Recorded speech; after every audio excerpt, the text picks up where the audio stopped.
Quem me conhece já sabe o quanto eu gosto do assunto principal que a gente vai falar aqui: relógios. E recentemente houve uma polêmica na internet com um dos maiores empresários do Brasil, na verdade, uma das pessoas que eu considero como ídolo no meio do empreendedorismo, falando da importância que o relógio passa como uma imagem, uma questão de que chega a ser até de posicionamento. E hoje nós vamos falar com um fundador, empreendedor super jovem, que criou um negócio, na minha visão, disruptivo, completamente inovador, que envolve essa minha paixão, que são os relógios. Nós vamos falar hoje com Enzo Linhares, criador e fundador da Watch on Demand. Seja muito bem-vindo, Enzo. Um prazer Obrigado, Maurício. estar com você aqui. Prazer é todo meu. Espero que o bate-papo hoje seja muito proveitoso para o público, para a gente. E vamos falar sobre relógio.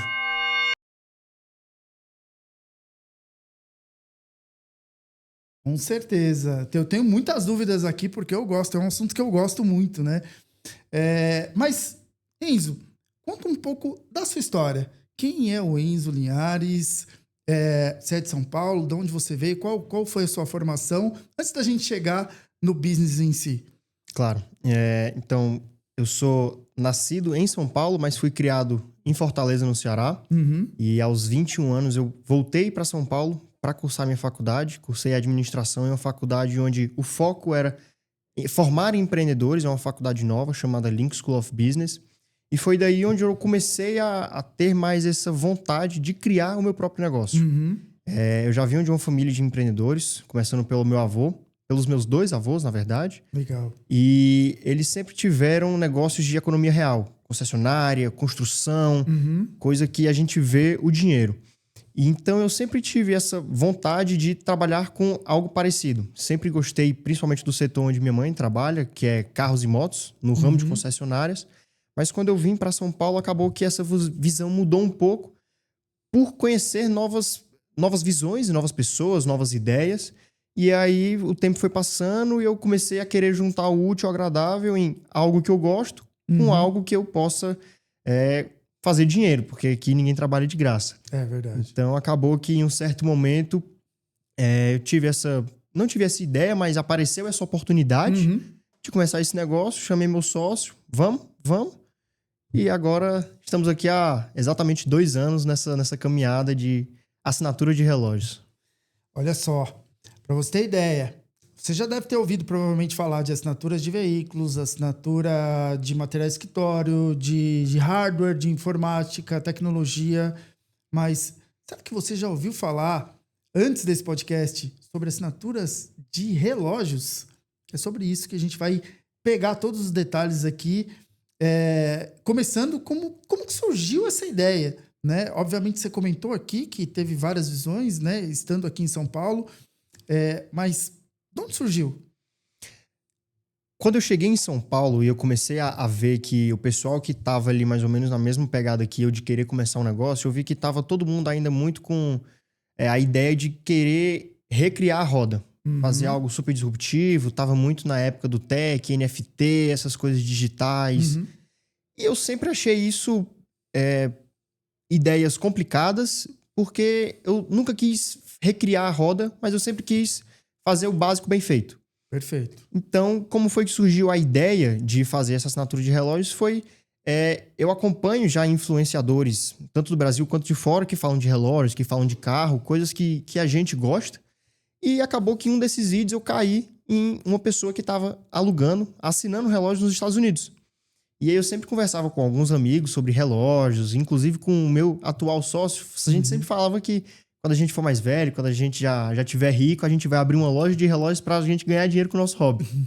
Então, quando surgiu essa ideia de fazer algo diferente, mas também não reinventar a roda, eu chamei ele e falei, cara, apresentei a ideia, mostrei o vídeo e perguntei, topa fazer alguma coisa diferente? E ele também é super aberto a essas oportunidades de fazer algo disruptivo, como você falou, e não é nada fora do absurdo, fora do comum, mas, querendo ou não, é uma ideia nova para o setor.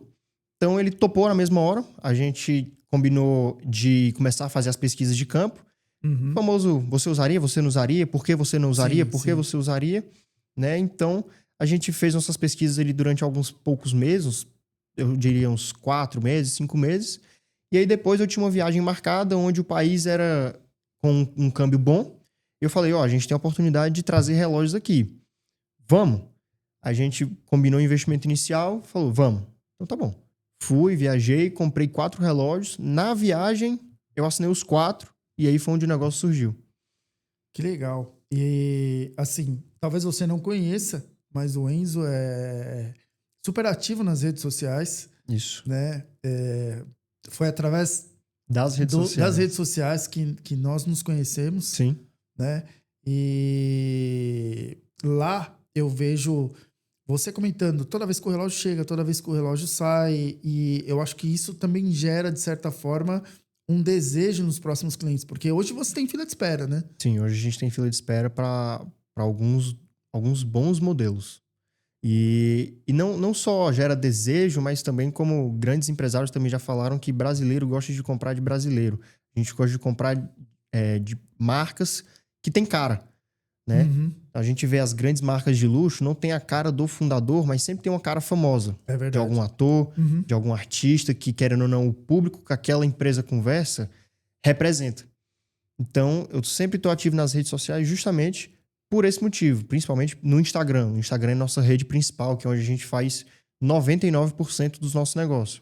Então, tá ali, dar as caras, porque quem não é visto não é lembrado. Então, se eu Exatamente. não estiver lá, alguém vai estar por mim. E hoje, então, você tem um negócio que ele, por mais que ele não seja tão escalável, porque depende de ter mais relógios, né? Ele é escalável, só que depende, tem esse fator, mas a sua recorrência e margem são altas. A gente agora está num momento onde a nossa recorrência está aumentando. O LTV por cliente vem aumentando, o Uhum. lifetime velho por Uhum. cliente vem aumentando. Muito pelo fator de a gente estar trazendo modelos diferentes e modelos que têm prestígio. Porque eu não falei no começo, mas a gente começou com 2 XO PRX, para quem conhece de relógio, provavelmente deve saber, eu sei que você conhece. Sim, sim. A gente começou com 2 XO PRX e 2 Swatches Moon Swatches, que são relógios totalmente de entrada, porém relógios com giro, que na época estavam muito em alta. Então a gente foi galgando nosso caminho para cima. Depois dos Moon Swatches, a gente trouxe relógios como a marca brasileira Act Watches, a gente começou trazendo Seiko, a gente trouxe alguns modelos de relógios que também já não fazem mais parte do nosso portfólio, mas a gente começou a trazer também relógios como Tag Heuer, Bulgari Alumínio, que são relógios que a marca já fala por si só e o modelo tem seus fãs específicos. Então, a partir do momento que a gente traz esses modelos com mais desejo, aí a gente vê realmente o negócio tomando forma e pessoal fazendo fila de espera para usar o relógio. E como é que funciona? É por categoria? São todos o mesmo preço? Como é que funciona o business em si? Tá? A gente tem uma variedade de modelos onde estão distribuídos em 2 categorias. 90% dos modelos estão na categoria Standard, que é o modelo, que é a categoria de entrada, e, como eu falei, o Tag Heuer e o Bulgari Alumínio, eles são da categoria Premium, por serem modelos de um valor mais alto. Mais considerado. A gente tem 3 planos de tempo, que nas 2 categorias, independe, mas com preços diferentes. O plano de tempo é 1, 3 e 6 meses. Tá.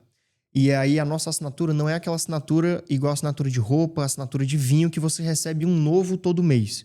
A nossa assinatura é, como você falou, a assinatura da recorrência. Estou usando um hoje, mês que vem eu devolvo esse para pegar um novo.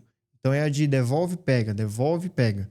Então, mesmo se ele fizer o plano de 6 meses, Ele pode usar ter 6 6 relógios, exatamente. Se ele decidir trocar o relógio todo mês, óbvio que a depender da disponibilidade que eu vou ter no momento, ele pode usar até 6 relógios por mês. E durante essa assinatura ele pode fazer o upgrade ou downgrade Pode fazer da upgrade, categoria. downgrade, normal. A categoria standard, como eu falei, ela inicia no plano mensal a R$300 e a categoria premium inicia a 590. E aí você vai descendo, obviamente o valor mês a mês vai baixando.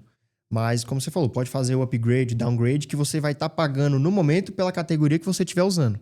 Legal. Se você começou com o relógio da categoria standard e quiser subir, você vai pagar condizente com aquela categoria, mas depois de um mês, se você quiser descer de novo, você volta a pagar pela categoria que você estava. E o tempo não muda, o plano de tempo não muda. Se é 3 meses, a gente vai correr um contrato de 3 meses, encerrou, vamos renovar, não vamos renovar. E aí, renovando... E dependendo do contrato, o valor muda ou o valor é o mesmo? Como eu falei, se você pegar um plano mensal, você vai ter Vai direito a nessa somente um faixa relógio. Isso. Mas aí, se você pegar um contrato de 3 meses, aí, se você fizer um upgrade ou um downgrade, o máximo que a gente vai fazer é um aditivo para mudar o relógio que está correndo com você e o valor proveniente da categoria. Mas você vai estar pagando condizente à categoria, independente do relógio. Você vai estar pagando pela categoria e por qual plano você escolheu. 1, 3 ou 6 meses. Tirando a parte do business, a gente já volta pro business e vamos aprofundar um pouco nisso, né? Claro. Porque eu quero entender o que vocês fizeram para proteger o negócio de vocês, né? Porque você está entregando um bem, Sim. né? Na mão de pessoas que, teoricamente, você nem conhecia até então, né? Mas a gente já volta. Tirando a parte do business, o que é o relógio para você? O que representa o relógio para você? Eu gosto de falar que o relógio, para mim, ele é um livro de histórias. Igual aquele livro que a gente tinha quando era pequeno. Não sei se você já tem família formada com filhos, mas é o mesmo livro que você lê para o seu filho, para sua filha, contando histórias. Eu acho que o relógio é um dos poucos objetos que você consegue usufruir onde você estiver que conte uma história. Assim como um carro, assim como tem gente que gosta de marcar uma roupa, a própria roupa do casamento. Sim, sim. Então eu acho que para mim é esse livro de histórias. Como a gente estava comentando antes das câmeras ligarem, eu tenho um relógio da idade do meu avô, que eu fui pro aniversário dele com um relógio. E aí contei a história de que eu comprei um relógio numa feira de antiguidades, que eu reformei o relógio inteiro e que o relógio tinha a mesma idade. Eu peguei o meu avô olhando durante 10 minutos pro relógio, vira, desvira, perguntando sobre... E essa capacidade de gerar conversas. Sim. Você começa a contar essas histórias e aí conversas vão formando. Você avistar um relógio do outro lado da sala, você pode iniciar uma conversa. Então é tudo rodeado de histórias e não só pelo bem e pelo valor que ele tem, que ele é vendido. Isso é só um reflexo do que ele proporciona. A gente estava conversando aqui agora há pouco, a gente trocou de relógios um com o outro, a gente estava olhando e eu comentei justamente, né? Meus primeiros relógios ali, eu comprei em 1998 e ele tá funcionando até hoje. Não é igual o da década de 40 que você comprou lá na feira, né? Mas relógio de qualidade dura bem. Muito tempo, né? Exato. Voltando para o business agora, o que vocês fizeram para se protegerem? Eu sei que existe a questão contratual, mas assim, para um empresário que não necessariamente vai entrar como no mercado de relógios, mas às vezes ele quer fazer assinatura de qualquer outro produto, né? O que vocês fizeram para se proteger? No começo, a gente até tentou entrar em contato com algumas seguradoras para fazer o seguro dos bens, mas como na época a gente ainda não tinha uma quantidade que eles julgavam suficiente para fazer um seguro robusto, a gente acabou tendo que se virar com o que a gente tinha, e o que a gente tinha no momento era o contrato. Então, a gente acabou colocando o nosso seguro de forma contratual, onde a gente dividiu de 2 formas. O seguro de avaria simples e o seguro de avaria complexa. O seguro de avaria simples, no valor que você paga da assinatura, o valor já está coberto para os danos de dia a dia. Arranhão de pulseira, arranhão de caixa, arranhão de vidro, se dependendo for um acrílico. Coisa do dia a dia. Então, isso é o que a gente consegue arrumar com o relojoeiro. Agora, o relógio foi roubado, o relógio foi furtado, teve algum dano por líquido, que você deixou a coroa aberta e entrou água no relógio. Coisas que incapacitem o relógio de estar no pleno funcionamento. Aí, no contrato, lá tem descrito o valor de mercado do relógio que você está usando no momento. E aí, caso aconteça uma avaria complexa, aí desse valor, 50% vai ser arcado pelo cliente e os outros 50% pela gente. Óbvio que vai puxar boletim de ocorrência, imagem de segurança, se for caso de roubo, furto. Mas até hoje, em 2 anos, graças a Deus, a gente nunca teve nada dessa magnitude. Isso é importante, porque às vezes o empreendedor, na maioria das vezes, se apaixona pelo negócio. Isso. E esquece de tomar alguns cuidados, né? Principalmente empreendedor de primeira viagem, né? E isso pode custar a própria empresa, a própria sobrevivência Exatamente. do negócio, dependendo Da magnitude do da problema. magnitude do problema. Uhum. E hoje vocês pensam em ampliar ainda mais a categoria para chegar... e aí você pode me corrigir se eu te falar alguma besteira. A gente está falando no mercado intermediário ali, mas no mercado de luxo mesmo, existe essa visão? Ou qual que é o cliente ideal hoje e onde vocês querem chegar com a Watches on Demand? Hoje, a gente está vendo muito 3 tipos de clientes. Uhum. O primeiro, o mais recente, depois que a gente conseguiu viralizar um vídeo, você alcançar uma quantidade de visualizações que é totalmente fora do seu padrão. Uhum. Então a gente conseguiu alcançar um vídeo assim. Então tá vindo muita gente querendo conhecer o negócio. Pega um mês, testa um relógio e depois devolve e fica por isso. Uhum. Mas tirando esse cliente novo, os 2 clientes que são muito recorrentes, acho que desde sempre, é o pessoal de estilo de vida, que entendeu logo de cara o conceito do negócio, que é você ter o relógio ideal para sua ocasião do momento, e as pessoas que gostam de relógio, mas às vezes não se vêem desbancando um capital de 5, de 10, de 15, do valor que seja, que ela esteja na realidade dela, para comprar um relógio. E então ela assina um relógio para uma ocasião especial. O que a gente vê muito comum é clientes alugando um relógio para casamento, seja para o noivo que está casando, ou seja para como convidado. Exato. Pô, Esses são legal. os 3 tipos de clientes que estão hoje aparecendo rotineiramente. Uhum. Existe essa visão de subir, de ter uma categoria acima da Premium? E sobre as categorias, hoje a gente está com a meta de, primeiro, alcançar 30 relógios próprios até o final do ano. Acho que se a gente continuar no ritmo que a gente está, de um mês para cá, a gente adicionou 6 novos depois desse vídeo viral. Então, acho que se a gente continuar nessa pegada, a gente consegue bater a meta. E também não só dos 30 relógios próprios, mas também de dar mais corpo para a categoria Premium. Porque hoje, como só tem o Tag Heuer Fórmula 1 e o Bulgari Alumínio, 2 de cada, são os relógios hoje que mais tem, como você falou, fila de espera. Então, a gente quer deixar essa categoria mais robusta para atender os clientes dessa categoria, porque tem bastante gente esperando. E no futuro, é como eu vim falando, a gente vem galgando nosso caminho para cima. Então, a gente começou com o Super RX, agora a gente já está em Tag Heuer Bulgari Alumínio, estabiliza essa, e agora depois, assim que estabilizar essa, a gente vai buscar, a gente vai, como diz o outro, subir o sarrafo.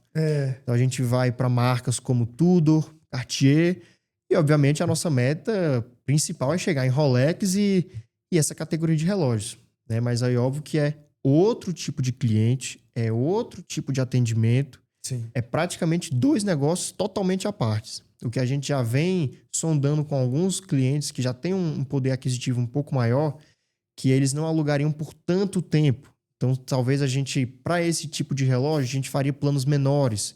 Mas isso é planos futuros e a gente precisa realmente chegar mais perto para entender melhor o que aquele cliente tem de dor, para aí sim a gente começar a estudar como é que a gente vai resolver esse problema dele.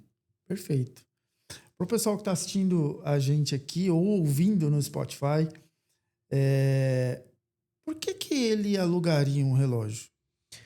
Como eu falei, seja por uma ocasião especial, ou seja por uma questão de estilo de vida. Não me vejo comprando um relógio, mas eu gosto e estou a fim de conhecer modelos, eu gosto dessa dinâmica.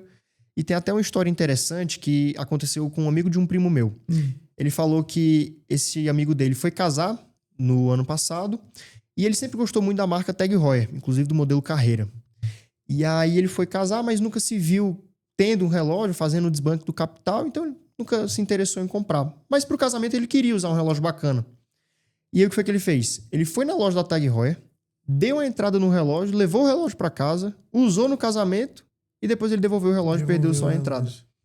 Então, a gente entra justamente nesse meio do caminho. Seja para a pessoa que quer ter um relógio, achou o orçamento e ok, agora eu vou conhecer os modelos para ver se os relógios que eu estou pensando se enquadram em todas os meus contextos de vida, trabalho, lazer, férias, para ver se o orçamento está condizente com o relógio que eu consiga comprar e consiga aproveitar.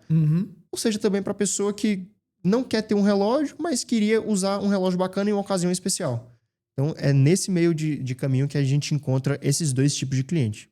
Então, é por E a isso. logística disso, como é que funciona hoje? Já tá Brasil inteiro, só em São Paulo? Não, a gente não está no Brasil inteiro, a gente está apenas em regiões selecionadas daqui de São Paulo e regiões selecionadas de Fortaleza. Como eu falei, eu sou de Fortaleza e o meu sócio é de Fortaleza também e fica lá. Aham. Então, como a gente sempre tem a facilidade de, seja eu indo para lá, ele vindo para cá, ou tendo portadores que fiquem fazendo essa ponte pra gente, a gente consegue ficar mandando e trazendo os relógios para que ou eu ou ele faça a entrega de forma personalizada para o cliente.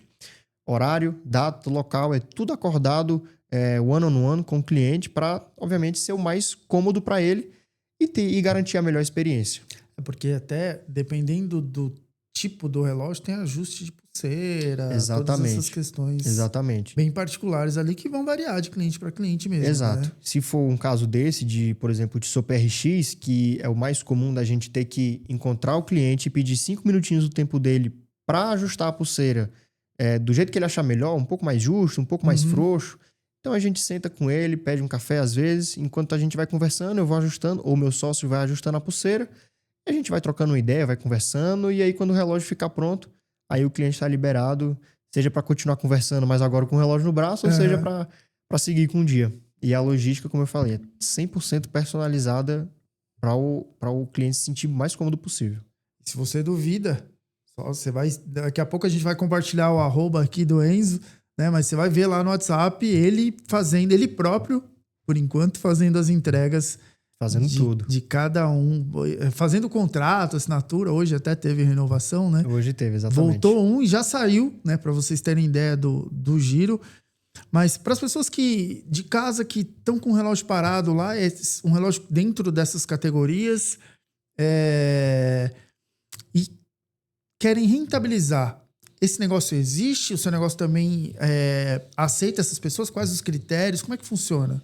Isso é muito legal, porque depois dos 4 primeiros relógios que a gente comprou, um amigo viu a ideia, achou muito legal e falou, cara, eu acabei de comprar um relógio, mas eu senti que eu não vou usar tanto. Posso deixar contigo o relógio? De momento eu achei estranho, mas falei, pode. Aí quando eu parei pra pensar, eu falei, bom, ele tá deixando um relógio comigo que eu não vou poder rodar ele, vou poder assinar, mas não tive custo. E aí é meio que uma...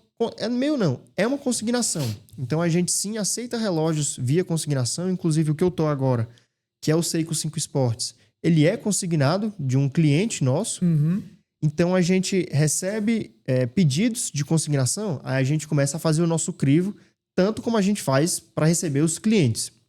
A gente vai olhar o relógio, vai primeiro ver se a autenticidade dele, procedência, ver estado também, porque dependendo se o relógio precisar de mão de obra, a gente vai ter que ver essa questão também, às vezes um polimento, às vezes corrigir alguns erros, mas a gente vai fazer um crivo e sim a gente abre para consignações. E aí se o cliente deixar esse relógio com a gente, 40% do valor do aluguel volta para ele. Então a gente combina um tempo, digamos, eu vou deixar o relógio 6 meses consignado com você, Enzo. Então eu vou fazer o meu máximo para poder fazer o relógio rodar 6 vezes durante esse período e assim conseguir rentabilizar para o cliente que tinha um relógio em casa, tirar uma renda extra de um bem que já é dele, que daqui 6 meses ele pode voltar a aproveitar e às vezes ele até zera o custo do relógio só com assinaturas. Eu tenho um relógio que está há 2 anos. Essa história ainda está correndo do meu amigo, o relógio ainda está comigo, tem 2 anos. Eu acho que ele já comprou 3 relógios só com a consignação. Olha só. Aí já é um outro modelo de negócio para você que tem um monte de relógio parado em casa lá. Eu tenho 7 em casa, mas aí depois a gente vai conversar aqui. Na hora que a gente desligar as câmeras.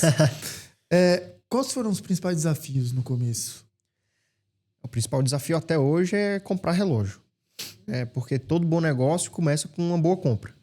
Então não adianta nada a gente, depois de um acontecimento extraordinário, como por exemplo o vídeo viral, veio muito cliente querendo alugar. Mas como veio só do Instagram 30 mil pessoas, 30 mil visualizações, deve ter vindo umas 100 pessoas, devem ter vindo querer alugar de fato. Eu não tenho 100 relógios disponíveis para todas essas pessoas. Então a gente começou a força-tarefa para comprar mais relógios.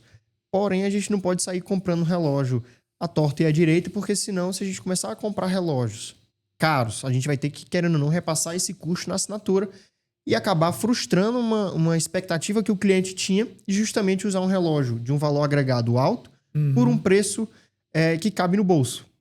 Então, o maior desafio, com certeza, é comprar os relógios em um preço bom, seja um relógio zero, seja um relógio seminovo.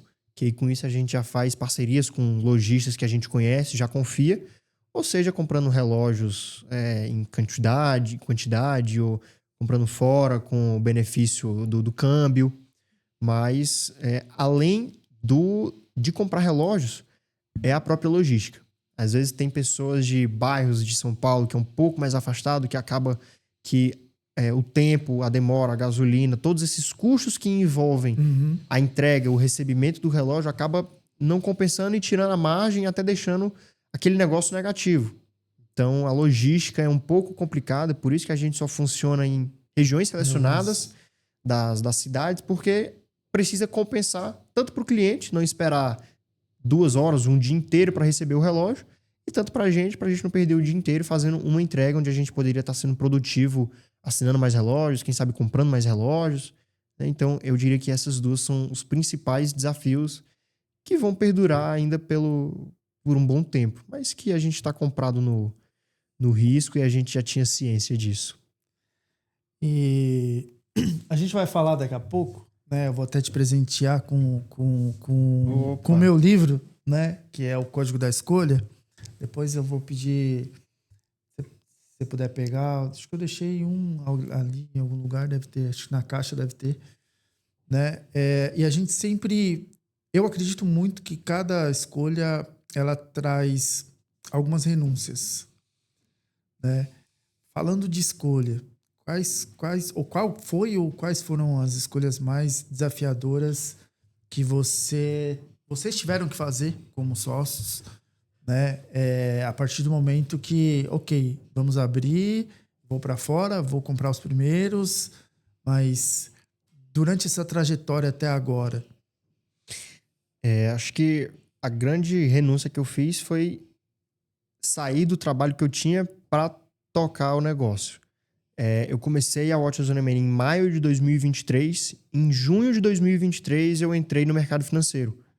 Então, querendo ou não, eu tinha estabilidade, eu tinha uma recorrência de caixa que, para mim, era confortável, mas eu decidi abrir mão depois de um ano trabalhando nisso porque eu senti que não era algo que eu queria estar fazendo pelo resto da minha vida. Concordo e entendo as pessoas que gostam do mercado financeiro. É muito legal, é uma experiência que me engrandeceu muito, mas que eu não me via fazendo isso pro resto da minha vida. Então, quando o cavalo selado passou, eu falei, ou é agora ou eu perco a oportunidade. Que foi justamente no momento onde a gente estava começando a receber mais demandas de clientes querendo alugar, e eu precisava, querendo ou não, depositar tempo e esforço para fazer esse negócio continuar rodando, e não só rodando, ir para frente. Então, depois de um ano no mercado financeiro, eu agradeci as portas abertas que eu tive, a oportunidade, mas eu decidi sair e focar 100% na Watches on Demand. E isso já tem quase um ano. Então, larguei estabilidade, larguei o famoso bônus do final do ano para ganhar agora quase nada, ou só o mínimo ali para pagar algumas contas e seguir abrindo mão de um para no futuro colher 5. E aí? A gente está falando de uma empresa super jovem, né? Sim. Óbvio que o reinvestimento, você ainda está na fase de reinvestimento para crescer. Sim. Né? Mas o negócio já se paga. Qual fase que está hoje o negócio?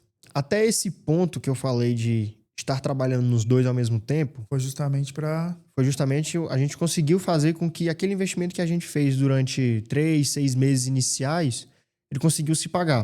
A partir do momento que eu saí, que depositei tempo, que depositei dedicação e esforço para aquilo chegar mais longe, como eu falei, a gente vinha comprando relógios.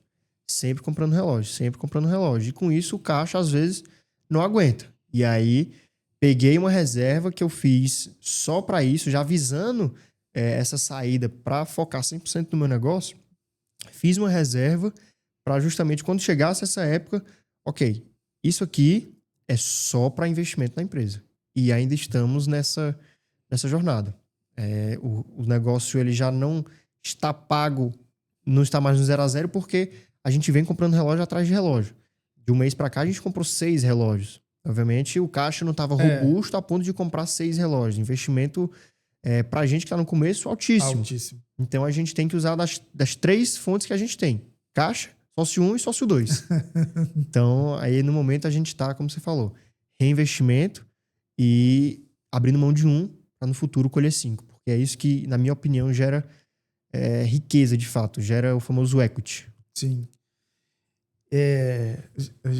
Você trouxe uma palavra aí que eu gosto muito e eu ia deixar para o final essa pergunta, mas vou antecipar.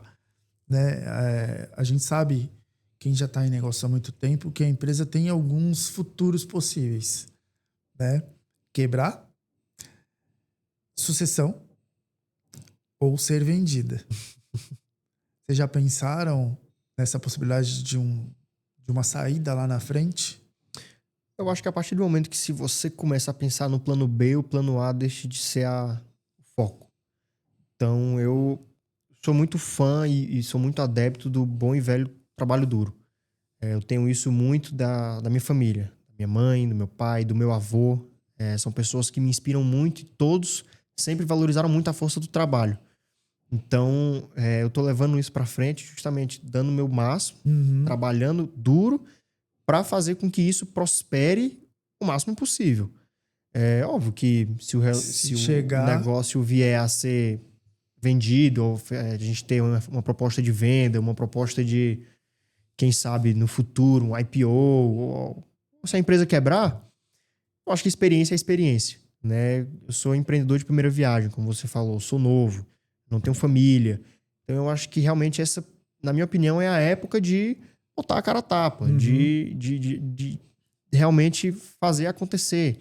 Então eu não tenho ninguém para sustentar, a não ser a mim mesmo. Então acho que a saída que for, eu acho que já vai ser um lucro extremamente alto. Seja Sim, quebrar, seja vender. Por toda a experiência, né? Exato. Mas eu falo com empreendedores praticamente todos os dias, né? E posso garantir, vou dizer, ó, ousadia, hein? Ousado. Posso garantir que é muito difícil ter uma pessoa jovem empreendendo com essa consciência que a gente se conhece há super pouco tempo, né? Mas eu vejo aqui em termos de negócio, né? Obviamente vem todas as questões de formação. Você disse que veio de uma família já que empreende há muito tempo na economia real, né? Mas já empreende há muito tempo. E essa visão de começar um negócio da maneira certa, sabendo dos riscos, se protegendo e com essa visão de, cara, ou é caixa, ou é sócio 1, ou é sócio 2. Às vezes vai ter que colocar um pouco mais de capital mesmo para gerar combustível, ou para crescer ou para sobreviver. Sim. Né? E tá tudo bem. Né? E essa questão de acreditar realmente no negócio, né? Eu acho que isso é uma das coisas mais importantes que precisa. É uma necessidade. Né? Eu acho que deve ser o tópico número 1. Se o empreendedor que estiver tocando um negócio não tiver o mínimo que é crença, eu não digo nem dinheiro, nem caixa, mas tiver crença, tiver fé de que aquilo vai prosperar, porque é o seu trabalho duro que vai colocar aquilo para frente. Se ele não tiver isso, eu acho que ele já falhou antes mesmo de botar o pé na porta. Antes mesmo de começar. Faz total sentido. Falando um pouco disso, o que você acha que foi ou é a principal habilidade ou mentalidade para trazer vocês do zero até onde vocês estão hoje e daqui para frente? Porque empreender no Brasil é um desafio. Sim. É um desafio. Acho que a principal mentalidade é como eu falei, é ter crença de que aquilo ou vai dar certo ou vai dar certo. Ou vai ou voa, né? Ou vai ou voa. Exato. Porque eu acho que, como eu falei, a partir do momento que você não acredita que aquilo vai para frente, ou como eu falei de casos que eu já presenciei, de pessoas que já me contaram. Eu tive essa mesma ideia que você, eu tive Tem ideia muito. parecida, É. mas eu não coloquei para frente porque eu fiquei com medo disso, daquilo, porque era um investimento alto. Me cobraram 3 mil para fazer só um site. Eu acho que é aquele negócio. Se você quer, você vai encontrar alternativas. Se você receber um orçamento de 3 mil para fazer um site, cara, só o que tem hoje é a inteligência artificial que faz tudo. Tem um monte. Bota no Google, inteligência artificial cria site. Você faz, seja por custo baixíssimo, custo zero. Ah, me cobraram para fazer uma entrega. Ah, me cobraram para... Cara, então vai lá e faz. Ah, vai ser um investimento alto. Então, acho que se você não tiver a crença e não tiver a capacidade de raciocinar aqui, ok, eu vou abrir mão de certas coisas hoje para no futuro colher algo que realmente vai tanto me prosperar como PF, mas prosperar também é algo que eu estou tirando do chão, criando do zero o meu CNPJ. Como eu falei, você já falhou antes mesmo de começar. Então a mentalidade é trabalho duro e ter fé que aquilo vai dar certo. Que aquilo vai dar certo, independente disso. Vai ter dias bons e dias nem tão bons. Nem tão bons. É. Vamos falar de perrengue, então. Que eu imagino que alguma coisa aconteceu aí nesse meio do caminho, né? Sempre tem. Qual sempre foi tem. a história mais inusitada que vocês já enfrentaram aí nessa sua trajetória desde janeiro de 23, né? Maio de 23. Maio de 23. Em junho você começou. Maio de 23 até agora. Tem. Como eu falei, graças a Deus nunca aconteceu nada de roubo, de furto, mas sempre acontece uma picuinha ou outra.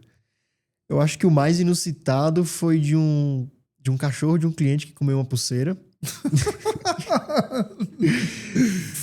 Imagina ele tendo que contar isso pra você, né? Não, ele nem contou. Eu fui buscar o relógio na hora da devolução, ele só entregou, virou as costas e disse tchau, obrigado. Aí como eu falei... Tem que conferir, né? Tem que conferir, fazer... Todo relógio a gente faz checklist de entrega, checklist de devolução. E como a gente estava no meio do escritório dele, eu não parei lá para olhar na hora, mas assim que eu entrei no carro, quando eu bati o olho no relógio, a pulseira mastigada, a pulseira rasgada. Então, aí começou todo um processo que desgasta. Ele já era um cliente que já tinha feito, se eu não me engano, 5 contratos. Né? Então, querendo ou não, desgasta uma relação de um cliente promissor, né? Que tinha tudo para continuar, para ser um cliente recorrente, mas que, querendo ou não, aí entra na questão contratual. Ou ele paga os custos que foram acarretados pelo mau uso dele, ou, infelizmente, a gente tem que acionar advogado, executar contrato, e é toda uma burocracia, uma dor de cabeça. Assim como já teve gente que não quis pagar, gente como já deixou a gente no vácuo, e aí isso vai acarretando juros, e aí quando os juros já tá nas alturas, vamos negociar. Esse é o tipo de problema. E é como... Exatamente. Brasil. Risco Brasil, e a gente tá sempre comprado no Risco Brasil, desde a hora que a gente acorda até o momento que a gente vai dormir. É verdade. Hoje vocês têm todo esse apoio jurídico, toda essa questão... O que vocês têm de suporte por trás, fora o suporte jurídico? O apoio é o sócio 1 e o sócio 2. Sócio 2. A gente fez o contrato com um advogado, obviamente, com equipe jurídica para ele auxiliar a gente nos possíveis riscos que a gente estaria correndo, e até nos impossíveis, porque nunca diga nunca no Brasil, né? Mas questão financeira, questão marketing, todas essas questões, no momento quem cuida é a própria equipe de 2 pessoas, mas que é como todo começo. Como todo começo, a gente começa e depois vai crescendo. Então, no momento, a gente está preferindo investir em comprar estoque para no futuro a gente começar a investir em espaço, em gente, em processo, deixar processos mais robustos à medida que a gente vai complicando os clientes, complicando logística. Então, hoje a gente consegue deixar tudo controladinho, tudo dentro da bolha. Então, a gente vai estar tocando com um risco que a gente já está... controlado, né? Que a gente já está controlando, mas a partir do momento que a gente vê que começou a espetar a bolha, a gente já fala, calma, agora vamos repensar a rota, vamos ver o que a gente precisa fazer, porque a gente está empreendendo no Brasil. Sempre tem uma rota que a gente precisa dar uma curva aqui, dar uma curva ali e reajustar, porque senão amanhã a gente não opera mais. Infelizmente, é bem por aí, né? Existe alguma intenção ou alguma pretensão, vamos dizer assim, de criar, de alterar? Eu sei que, assim, a gente já até conversou, né? Mas a ideia é o básico bem feito, né? Sim. Se fizer o básico bem feito... Isso. Tem muito empresário que peca, na verdade, porque não faz o básico perfeito. Mas de criar algumas vertentes dentro do modelo de negócio, tipo um clube de fidelidade, alguma questão assim, onde o cara tem alguma espécie de... O cliente tem alguma espécie de bonificação, ou por tempo, ou por recorrência, ou, sei lá, alguma outra questão que vocês tenham pensado? Questão de fidelidade, a gente já tem plano de indicação. Plano de indicação. Como é que funciona? Funciona dessa forma. Digamos que o Maurício já é nosso cliente, ele já tem um relógio assinado, ele vai e nos indica para um amigo. Uhum. Esse amigo veio e alugou com a gente um relógio durante um mês. Aí eu volto para o Maurício dizendo, devido àquela indicação que você fez, você ganhou 15 dias gratuitos no final do seu plano. Ou se o seu amigo veio e pegou um plano de 3 meses logo de cara, aí eu volto para você e digo que você ganhou um mês inteiro totalmente gratuito devido àquela indicação que você trouxe a gente que ele pegou um plano de 3 meses. E por aí vai. E essa questão de fazer uma fidelidade mesmo do cliente, a gente pensa em... para clientes especiais, que eu digo, já estão com a gente há mais tempo, já fizeram tantos contratos, entre indas e vindas há tanto tempo, a gente pensa em, obviamente, dar benefícios. O benefício, assim, de cara a gente já dá prioridade para os clientes que têm plano ativo nos relógios que têm fila de espera, perante os clientes que só estão esperando aquele relógio por esperar. Então, aí de cara, o cliente que já tem um benefício. Outro, a gente está pensando em trazer novas categorias. Aqui um negócio que eu falei pouco ainda no Instagram, a gente está pensando em fazer uma categoria de relógios vintage, como, por exemplo, esse do relógio de 80 anos. Uhum. Então, a gente vai dar prioridade para os clientes que já estão com a gente há X tempo ou há tantos contratos. Então, só esses clientes vão ter acesso a essa categoria. Quando a gente começar a trazer relógios de maior robustez, Rolex e derivados, aí a gente pensa em fazer todo um mecanismo de... Eu vou chamar de gamificação, mas o cliente vem assinando com a gente, ele vai acumulando pontos e com esses pontos ele meio que usa como moeda de troca para ter acesso a categorias super, hiper, mega VIPs, a relógios diferenciados. Né? Então, querendo ou não, ele vai precisando... não é se forçar, mas despender mais tempo com a gente para ter acesso a mais benefícios. E aí o futuro é fazer um negócio de estilo de vida.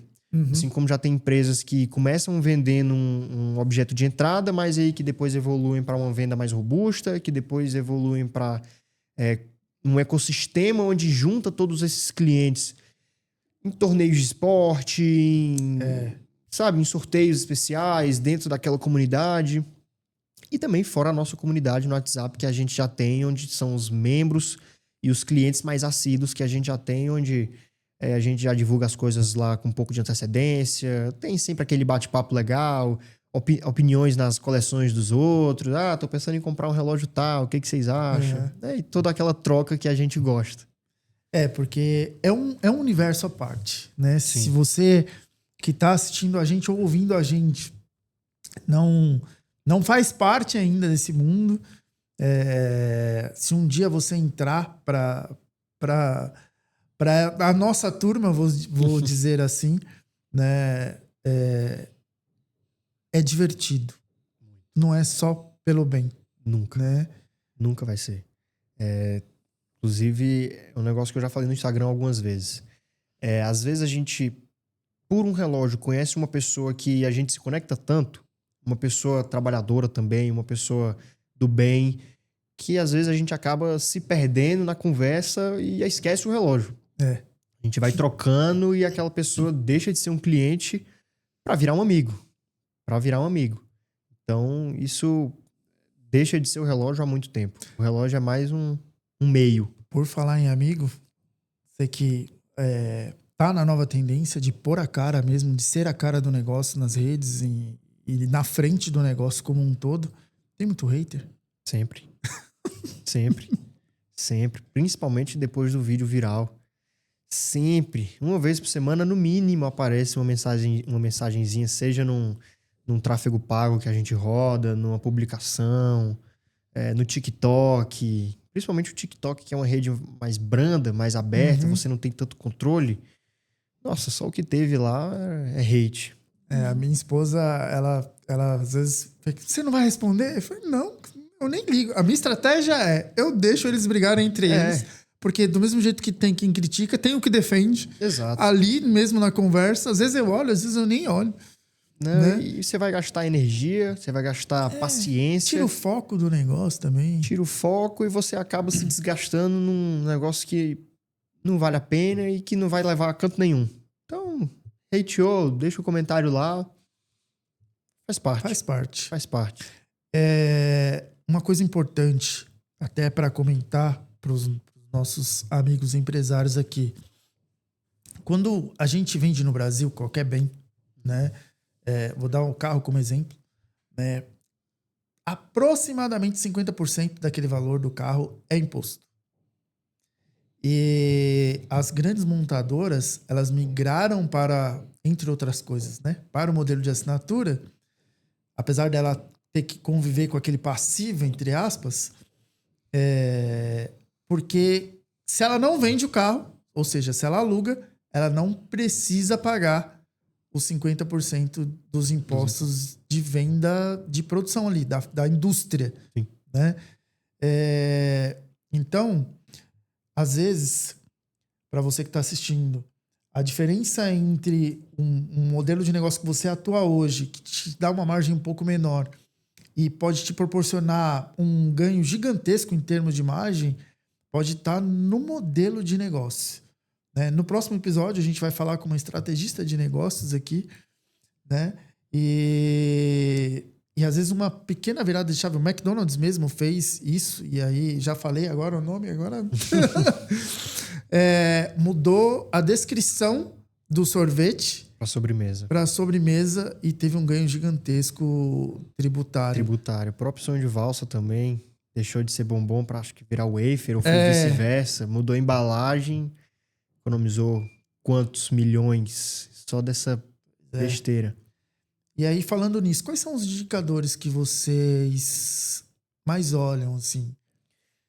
Acho que no começo é muito do básico. LTV, lifetime value, ver quanto tempo essa pessoa passou com a gente. Para os clientes que a gente consegue provar que vieram de tráfego pago, quanto que custou aquele cliente, né? O famoso CAC. Margem, rentabilidade, se aquele cliente ali ele tem uma recorrência com a gente boa, né? Porque às vezes tem gente que pega o plano mais caro e pega o relógio mais barato, ou às vezes vice-versa. Então, vai muito do contexto de cada negócio. Mas é o básico. É margem, é lucratividade, LTV do cliente.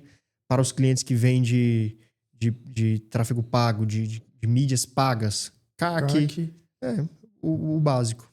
Mas, com certeza, na medida que a gente vai fazendo um negócio mais robusto... Vai ficando mais robusto também a gestão. E a gente vai precisando deixar mais robusto certos processos, a gestão, o controle vai ter que ficar muito mais fechadinho para a gente ter controle, de fato. Né? Hoje a gente ainda consegue saber todo mundo de onde veio, quando veio, por onde veio. Né? Então, mas a partir do momento que a gente tiver time comercial, cliente vindo de vídeo viral, cliente vindo de ad, cliente vindo de site, cliente vindo de indicação, cliente vindo de boca a boca, aí a gente perde o controle e aí realmente precisa ter um controle fechado para isso. Perfeito.